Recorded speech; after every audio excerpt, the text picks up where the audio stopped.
Hari ini sharing saya adalah khotbah di bukit Matius 5 ayat 1 sampai 10. Di sini saya akan menerapkan historical elemen dari eksegesis. Oke, saya mulai aja. Matius 5 ayat 1 sampai 10.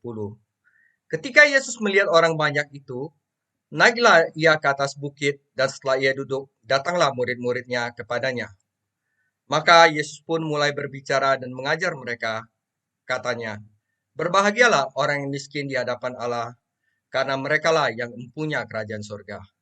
Berbahagialah orang berduka cita, karena mereka akan dihibur. Berbahagialah orang lemah lembut, karena mereka akan memiliki bumi. Berbahagialah orang yang lapar dan haus akan kebenaran, karena mereka akan dipuaskan. Berbahagialah orang yang murah hatinya, karena mereka akan beroleh kemurahan. Berbahagialah orang suci hatinya, karena mereka akan melihat Allah. Berbahagialah orang membawa damai, karena mereka akan disebut anak-anak Allah.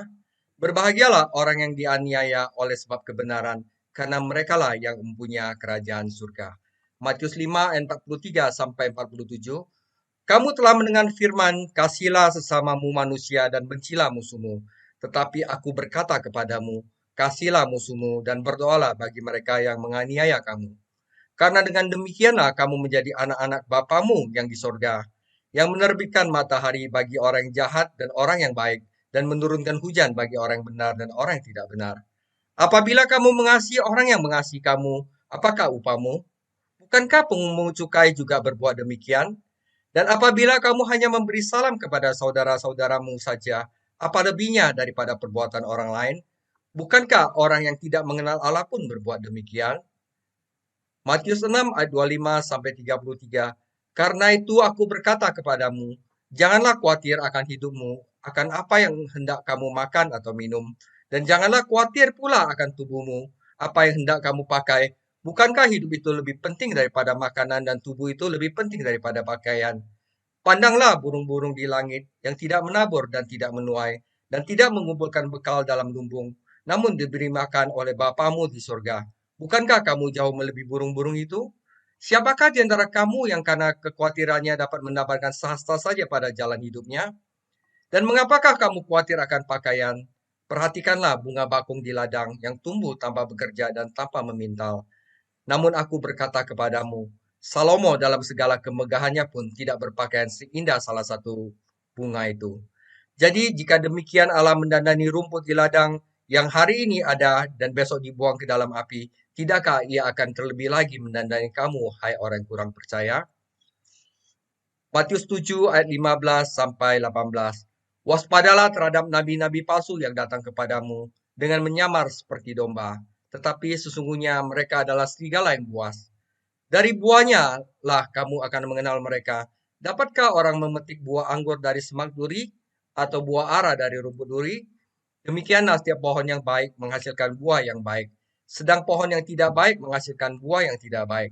Tidak mungkin pohon yang baik itu menghasilkan buah yang tidak baik, ataupun pohon yang tidak baik itu menghasilkan buah yang baik.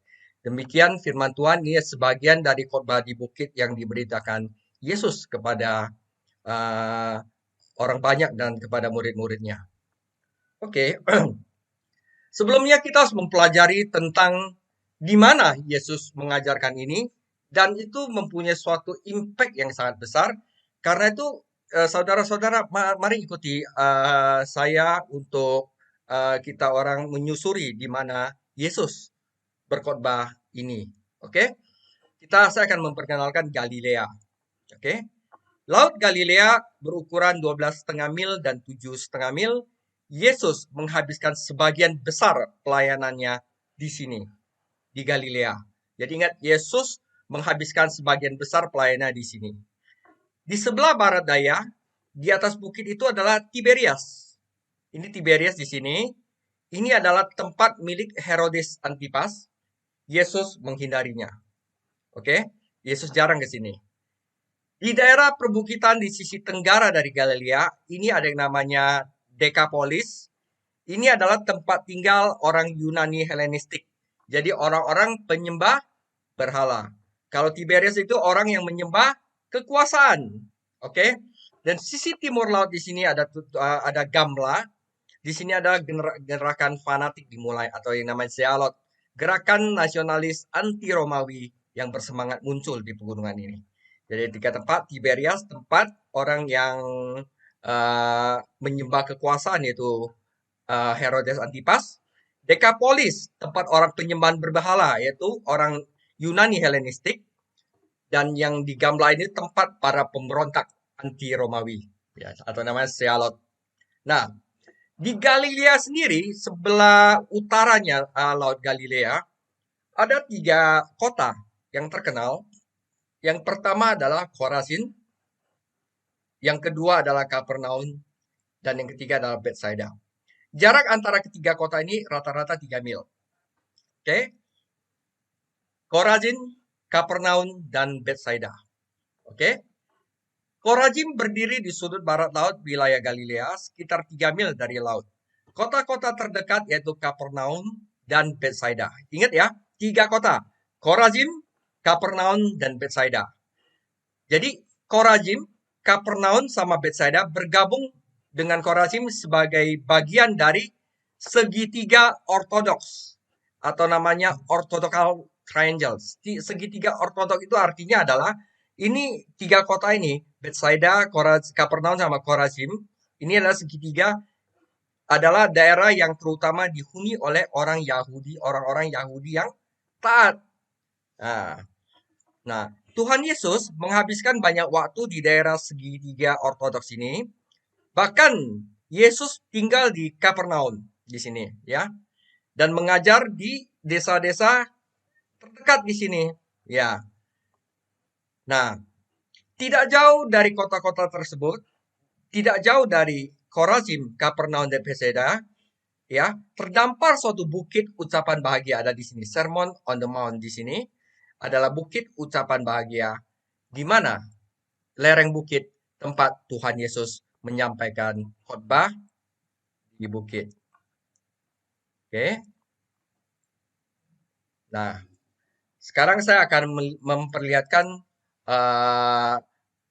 adat istiadat, reruntuhan, dan sejarah dari salah satu kota di segitiga ortodoks itu, yaitu Khorazim. Oke. Ini adalah sisa dari Khorazim.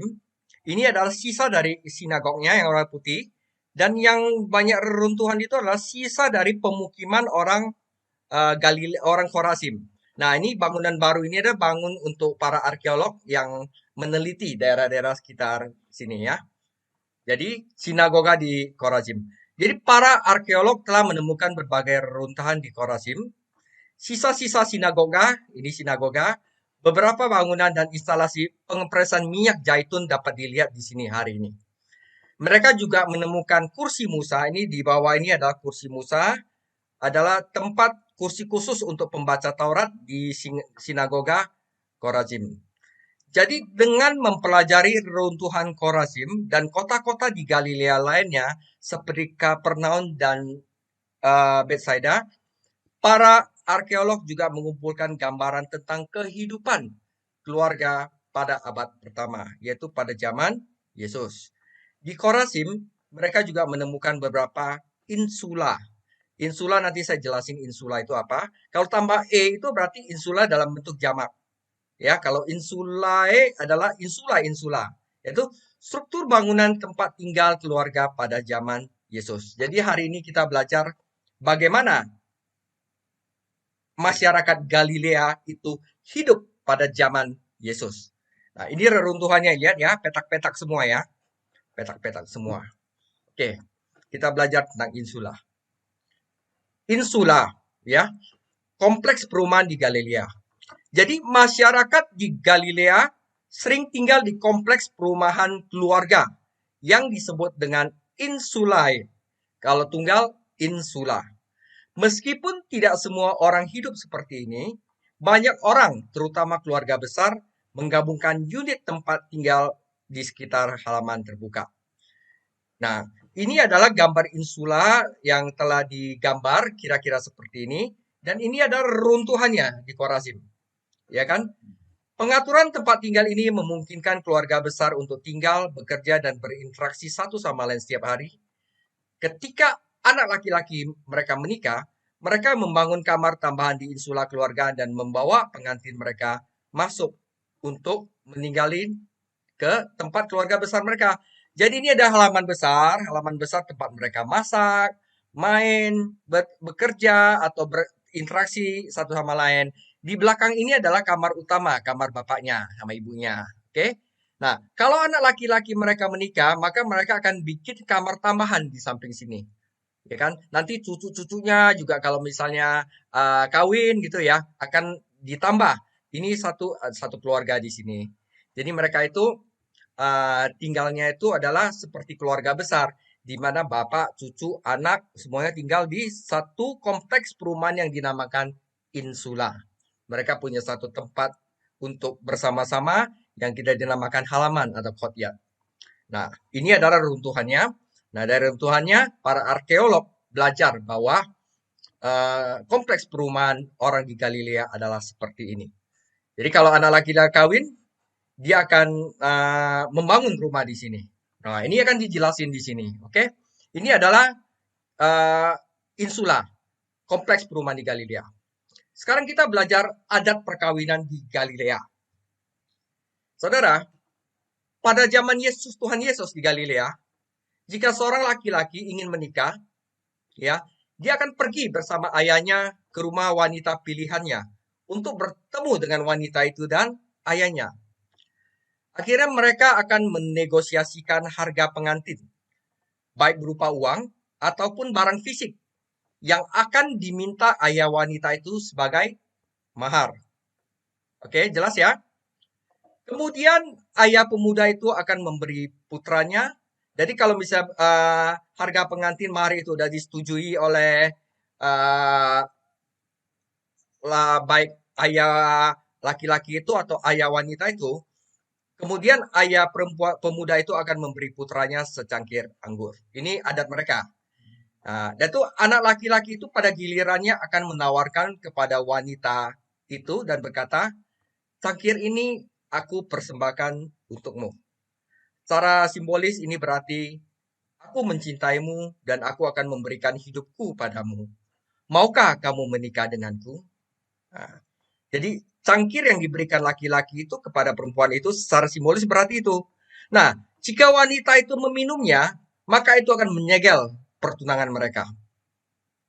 Berarti wanita itu menerima hidup laki-laki itu dan juga memberikan hidupnya kepada laki-laki itu. Jika wanita itu pada saat itu menolak, berarti dia tidak setuju. Jadi jelas ya, ini adalah cara laki-laki itu meminang perempuan di Galilea. Nah, sekarang ini menggambarkan Tuhan Yesus sebagai pengantin pria. Saat merayakan Paskah dengan murid-muridnya di loteng atas, Yesus menawarkan mereka cawan keselamatan dan berkata, cawan ini adalah perjanjian baru di dalam darahku. Yesus sebenarnya berkata demikian, aku mencintaimu, aku akan memberikan hidupku padamu. Maukah kamu menikah denganku?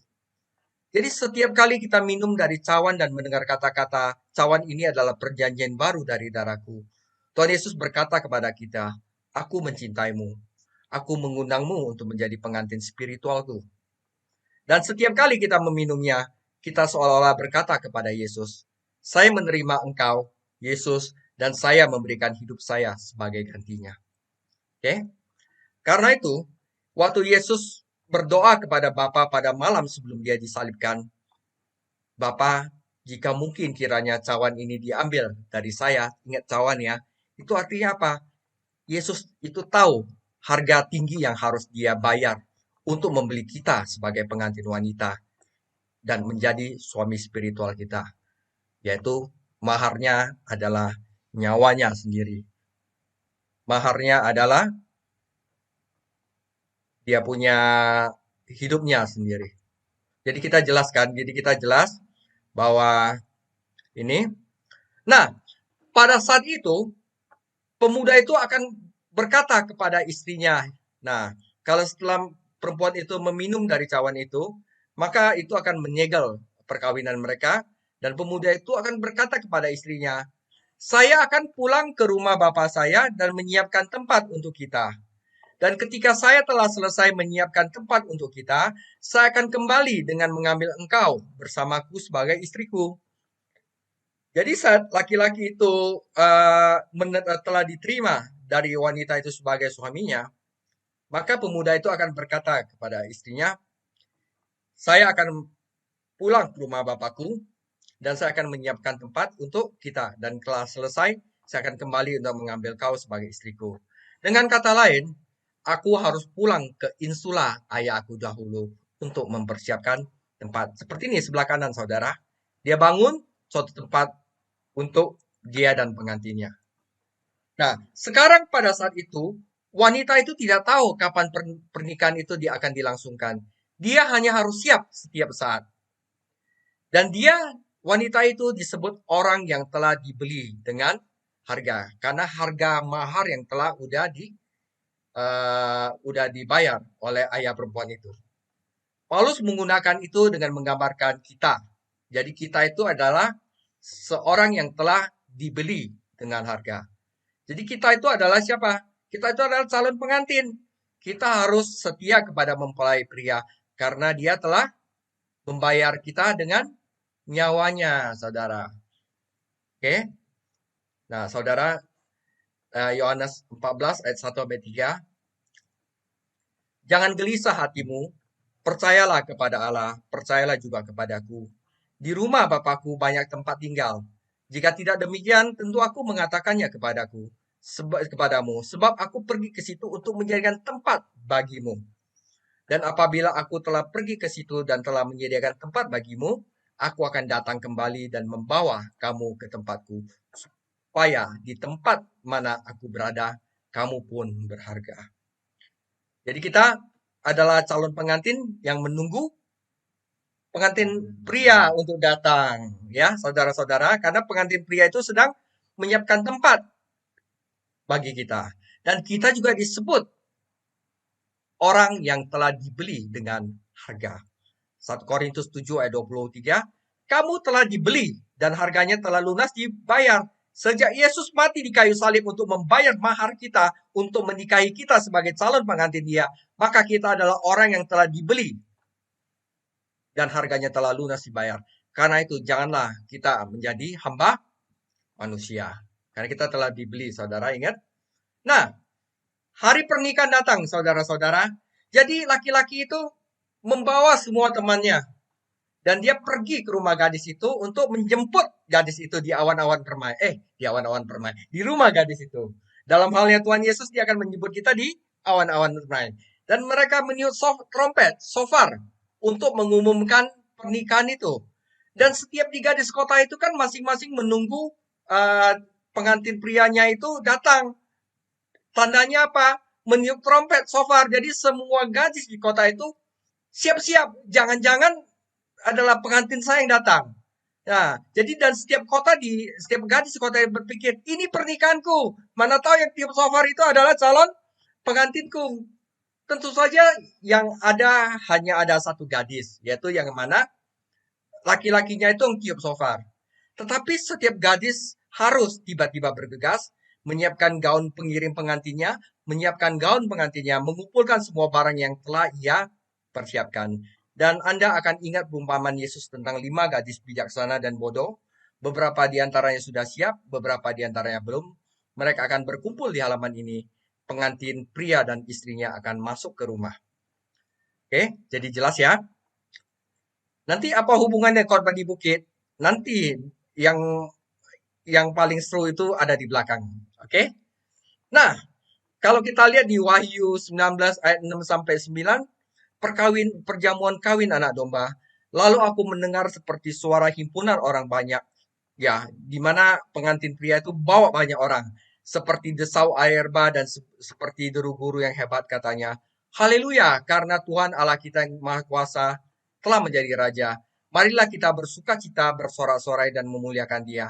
Karena hari perkawinan anak domba telah tiba dan pengantinnya yaitu kita semua telah siap sedia. Gerejanya telah siap sedia. Dan kepadanya dikaruniakan supaya memakai kain lenan halus yang berkilau-kilau dan yang putih bersih. Lenan halus itu adalah perbuatan-perbuatan yang benar dari orang-orang kudus. Lalu ia berkata kepadaku, tuliskanlah, berbahagialah mereka yang diundang ke perjamuan kawin anak domba. Katanya lagi kepadaku, perkataan ini adalah benar perkataan dari Allah. Saudara, saya akan lanjutkan tentang sahabat mempelai laki-laki. Jadi setelah pengantin pria itu menjemput pengantin wanita itu masuk ke dalam insula bapaknya, di mana bangunan untuk pengantin itu telah dibangun, maka pengantin pria dan pengantin wanita itu akan masuk ke dalam insula yang sudah dipersiapkan bagi mereka, dan mereka akan menyelesaikan pernikahan mereka, yaitu untuk, ya, kalian tahulah, ya, menyelesaikan pernikahan mereka dengan ada di kamar. Oke? Nah, saat itu para tamu itu belum ada resepsi, ya kan?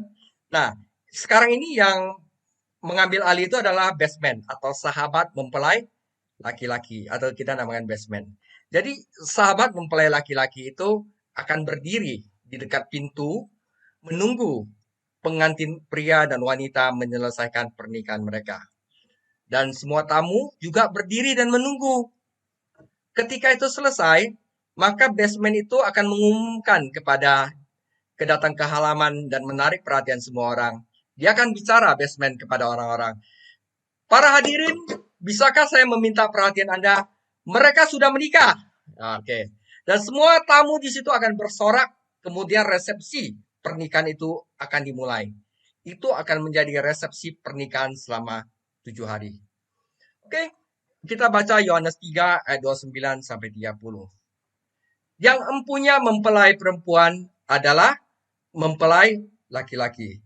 Tetapi sahabat mempelai laki-laki atau best man yang berdiri dekat dia dan mendengarkannya sangat bersukacita mendengar suara mempelai laki-laki itu. Itulah sukacitaku, dan sekarang sukacitaku itu penuh. Siapakah best man-nya dari Tuhan Yesus? Yaitu Yohanes Pembaptis, saudara-saudara. Maka saat itu ia berkata, ia harus makin besar karena dia pengantinnya. Tetapi aku harus makin kecil. Jadi yang menonjol itu bukan best man-nya, tapi yang menonjol adalah mempelai prianya. Jadi ini gambaran, saudara. Oke? Saudara, kerajaan surga yang dijelaskan dari hal-hal yang sederhana. Yang dijelaskan dari resepsi pernikahan, saudara. Gagasan tentang surga adalah bahwa kita tidak memiliki rumah yang bagus di sana, di atas bukit. Jadi seperti banyak yang diajarkan bahwa kalau kamu banyak memberi perpuluhan, maka kamu punya rumah di sana seperti gedung yang mewah. Dan kalau misalnya kamu memberi perpuluhan dikit, maka kamu mempunyai rumah seperti kandang ayam di surga. Itu dipatahkan di sini, saudara. Karena kita semua akan berada di dalam satu insula yang besar, saudara. Kita semua akan berkumpul di sekitar satu halaman. Dan Bapa kita atau suami spiritual kita, Yesus, akan datang duduk di halaman dan kita semua akan bersama-sama. Saya pikir itu adalah gambaran yang sangat kuat tentang seperti apa surga itu, saudara. Surga di dalam Alkitab dijelaskan oleh hal-hal indah dan sederhana seperti resepsi pernikahan. Dan semua teman Anda dan semua orang yang Anda cintai dan dengan pengantin pria Anda, suatu hal yang luar biasa.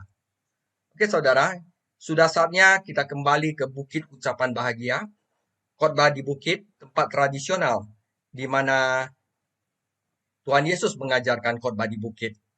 Ya, kita sudah mendapatkan gambaran baru atau apresiasi baru tentang pentingnya ajaran Yesus tentang kasih dan belas kasihan dan dukungannya yang dia berikan kepada pengikutnya. Karena hanya dengan hidup seperti itu, kita dapat benar-benar menjadi komunitas yang Yesus inginkan. Jadi kita itu akan diboyong semua gereja ke dalam satu komunitas baru, yaitu komunitas yang dinamakan Kerajaan Sorga. Karena itu Yesus perlu memberikan aturan-aturan yang harus kita lakukan, hidup di dalam komunitas baru, yaitu komunitas di dalam kerajaan surga.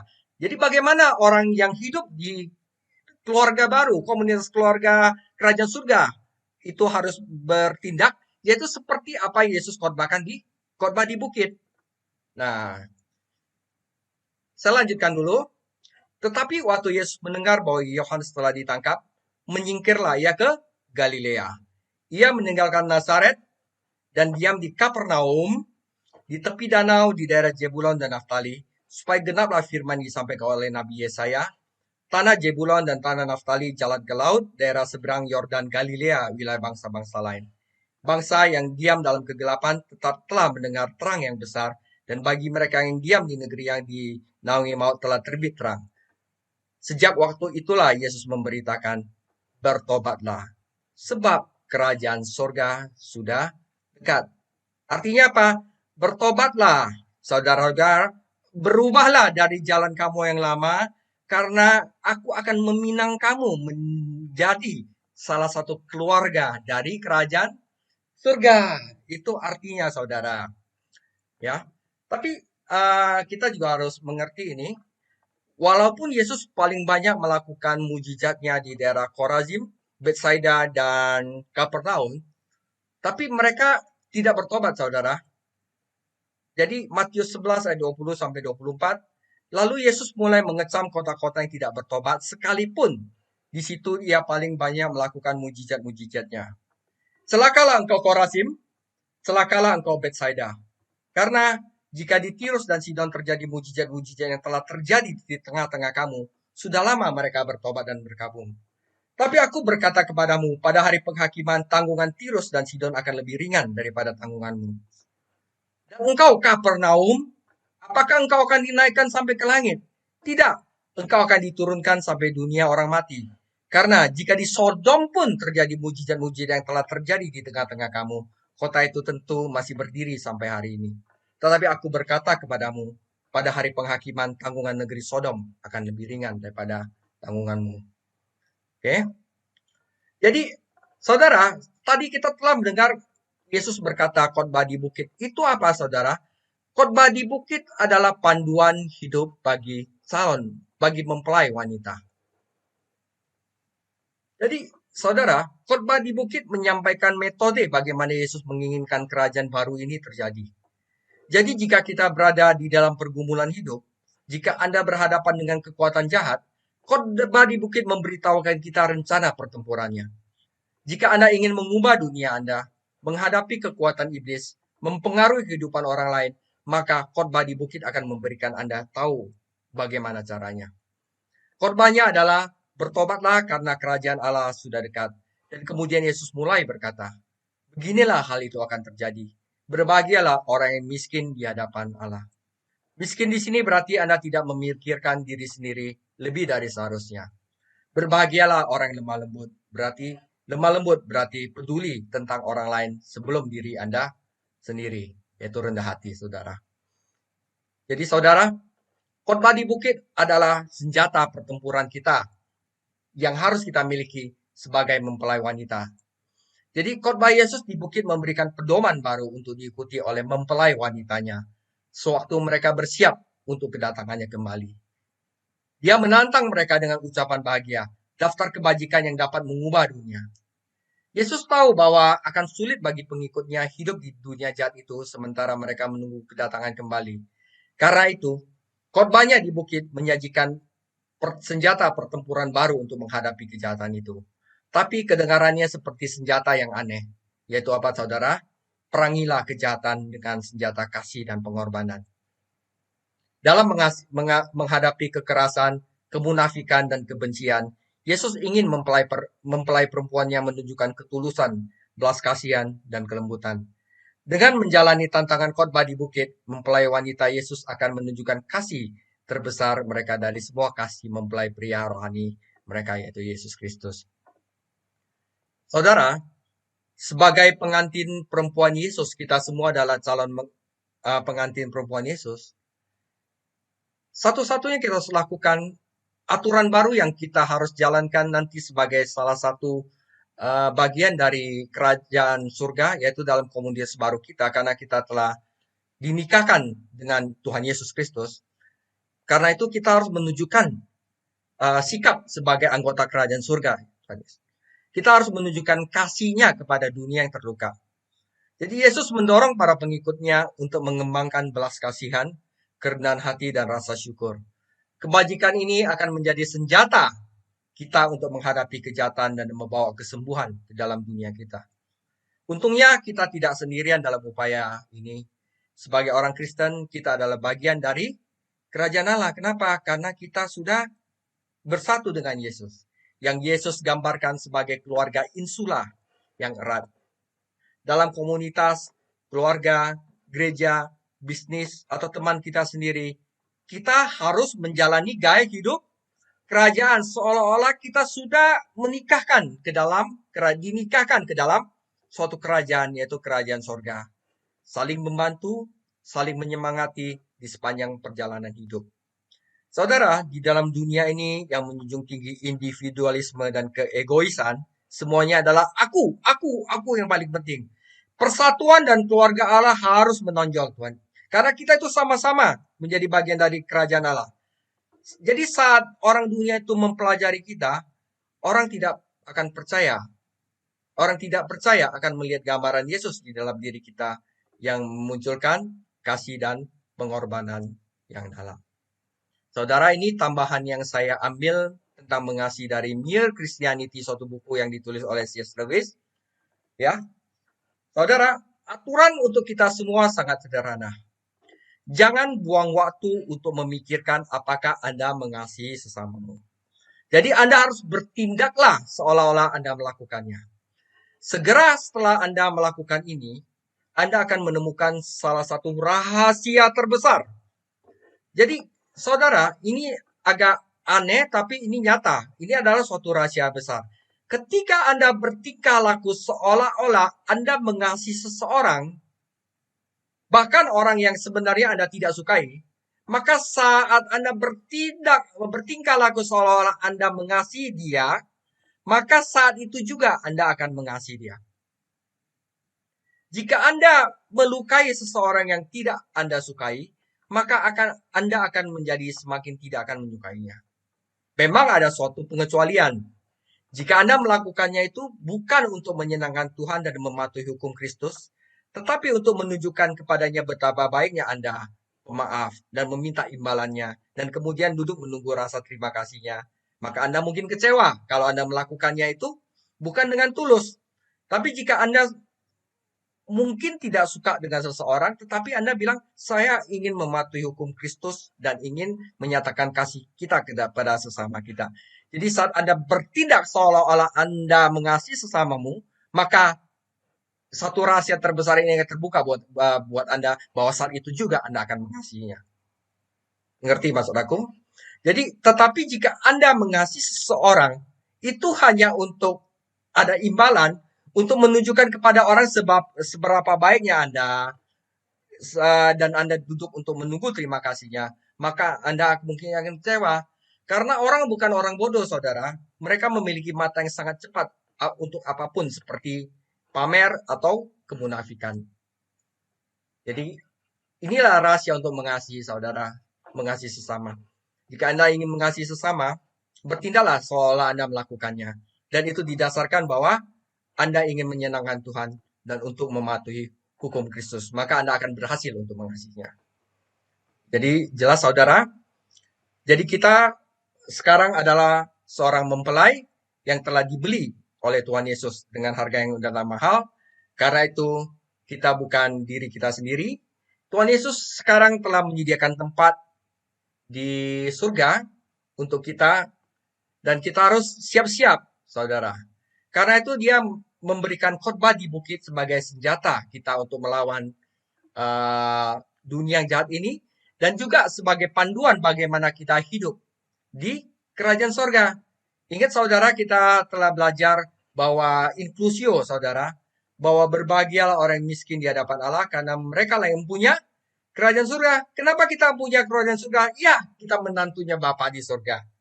Ya, kita termasuk anaknya dari pemilik kerajaan surga. Karena itu kita lah yang punya kerajaan surga. Dan ditutup dengan yang mempunyai kerajaan surga. Karena itu saudara, kita disuruh bertobatlah. Sebab kita akan mewarisi kerajaan surga. Karena itu kita harus belajar aturan-aturan kerajaan surga.